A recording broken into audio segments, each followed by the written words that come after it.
Triple header. Gordon was resting in a siding. It was a hot day and the express had been heavy.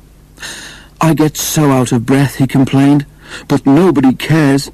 They just say I'll be all right after a rest." "Get the Fat Controller to give you tanks and a bunker," suggested Thomas cheekily. "You'll feel a new engine. We tank engines never get out of breath, you know." Perhaps it was lucky for Thomas that poor Gordon hadn't the energy to reply. The men worked hard on Gordon, but they couldn't make him better. "You need new tubes, Gordon," they said.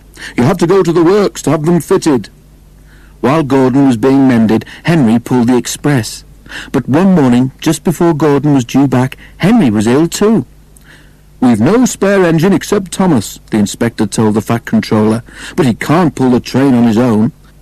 "Could Percy help?" asked the Fat Controller. The inspector shook his head. "The two of them with Duck might manage," he suggested. "It's only as far as the works. They're sure to have a spare engine there." So the three tank engines were coupled together, Thomas nearest the train, Duck in the middle, and Percy at the front. Then, slowly, they started. Come on," fussed Percy importantly.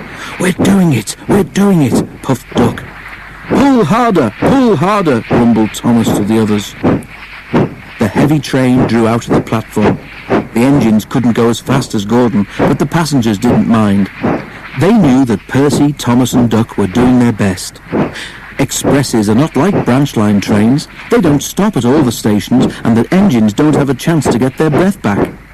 Soon the three began to feel tired. They struggled valiantly up Gordon's hill, but the strain was beginning to tell. "I'm glad we didn't stick there," thought Thomas. "Gordon would never have let us hear the last of it." But the hill proved too much for Percy. His driver blew his whistle and stopped the train. "We can't take you off, Percy," said Thomas's driver.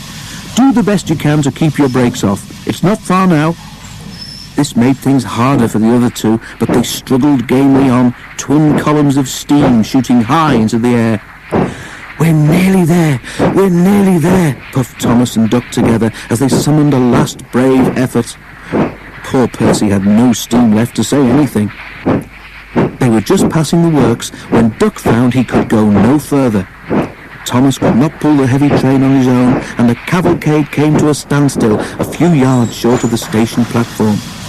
And there, standing watching from the works siding, stood Gordon. The Fat Controller, who'd been on the train, told the three engines he was proud of them. "You did very well to get so far," he said, "and now you deserve a rest." Duck, Percy and Thomas were uncoupled, and a new engine took their place. As the tank engines moved wearily away, Gordon looked at Thomas and smiled. Then he took 3 deep breaths and winked. He didn't need to say anything. Thomas knew exactly what he meant.